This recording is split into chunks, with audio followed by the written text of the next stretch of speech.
Kick off by saying really happy you can make it here. My name's Chris. I'm one of the leadership team on the Let's Improve Workplace Wellbeing initiative alongside Ryan and Nuz and the rest of the folks. Really pleased to be welcoming some friendly faces, ambassadors who've been to previous events or even spoken at previous events, and new faces as well, welcome in, and a few people I know will be catching up on the recorded version, so hello to you as well. Guys, just really hope this is useful. Before jumping into the session and conversations with Amy and Louisa, a few key points to kick off. The first is that Let's Improve Workplace Wellbeing is very much open initiative, more the merrier. If you're involved in leading the wellbeing agenda at your company or have just generally got a passion and interest in it, then Ryan spearheaded all of this really quite a while ago now. I think this is event 9 so far, isn't it, Ryan? Yeah, so we're racking them up. We know it's not easy to navigate the world of employee wellbeing, so we wanted to bring together people around the pillars of wellbeing as defined by Let's Improve Workplace Wellbeing. So we've got today is physical, social, mental and financial. Other key points, just wanted to say a big thank you for everyone who's got involved so far, for sharing your thoughts and ideas and getting involved. Definitely today we want it to be an interactive session.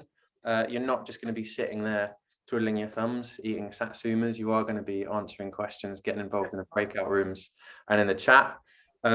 If you are an HR and wellbeing lead or responsible for the wellbeing agenda in your business and you're not already, by all means get in touch with Ryan or myself or Nuz about becoming an ambassador if you would like to.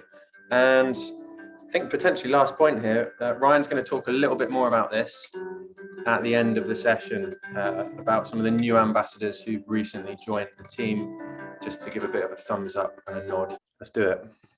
Folks, you might have already noticed I'm actually standing up. Louisa, I noticed your chair. It's very conducive to a nice posture and a bit of movement. So what I wanted to invite everyone to do was just sit back a little bit, bring those shoulders back. We're just going to get a bit more oxygen into those lungs with 10 backward shoulder circles, nice and easy, nothing too strenuous at this point.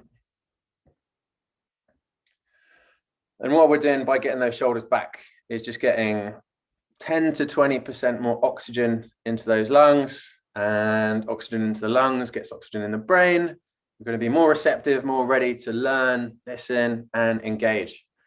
Thank you very much. And I can see a few of you demonstrating that very nicely indeed. So what a strong start. And we're not quite done yet. We're not quite done. What I want to do now is just think about how much we're going to be walking today. So if you want to stand up, please, by all means do. It's just this question of how many minutes we'll spend sitting down today.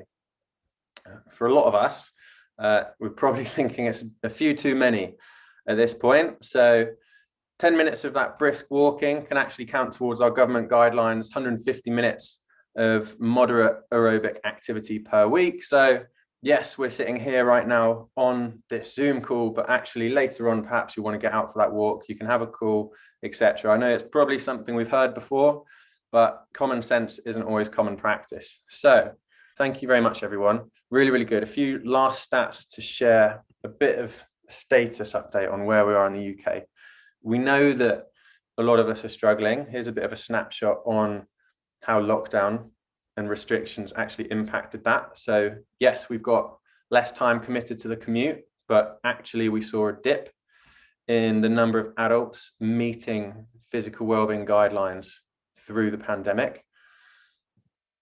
We also saw some good intentions. So this is actually interesting when going back a year to when Sport England did a survey on the impact of easing restrictions and what people do and what people want to do when it comes to physical well-being.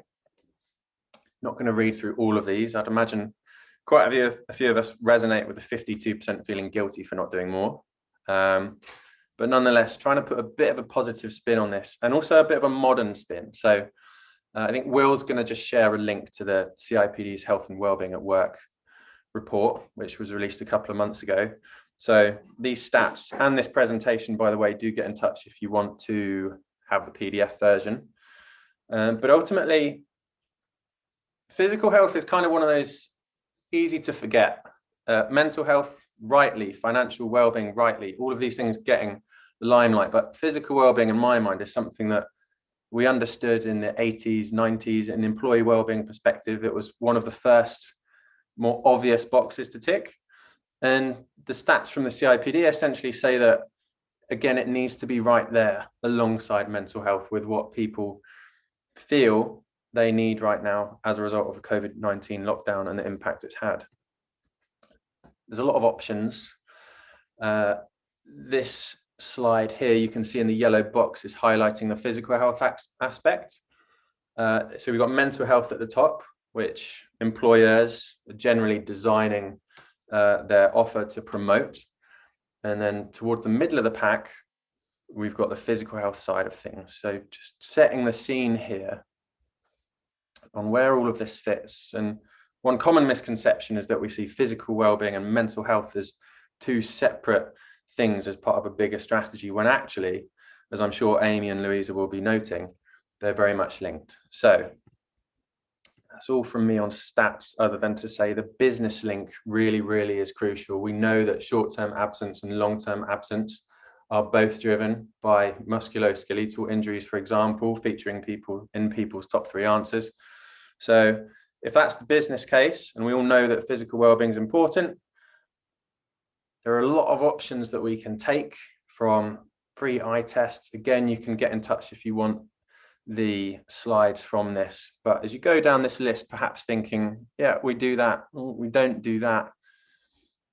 Now is a moment in time where we want to get creative. We almost want to ask new questions about what physical well-being looks like if 60% of the workforce are working from home, if we haven't got the right technology in our office to stream classes or talks to everyone in a way which makes people feel equal. So with all of this said, a little bit of context, I'm going to talk to Amy. So Amy, I'm very pleased to say that we've worked together. We're currently doing a few nutrition and sleep workshops for the team at Wunderman Thompson. Amy's from the L&D team, indeed driving the wellbeing agenda at Wunderman Thompson. So Amy, if you'd like to do a better job than I will of introducing yourself, I'll hand over to you.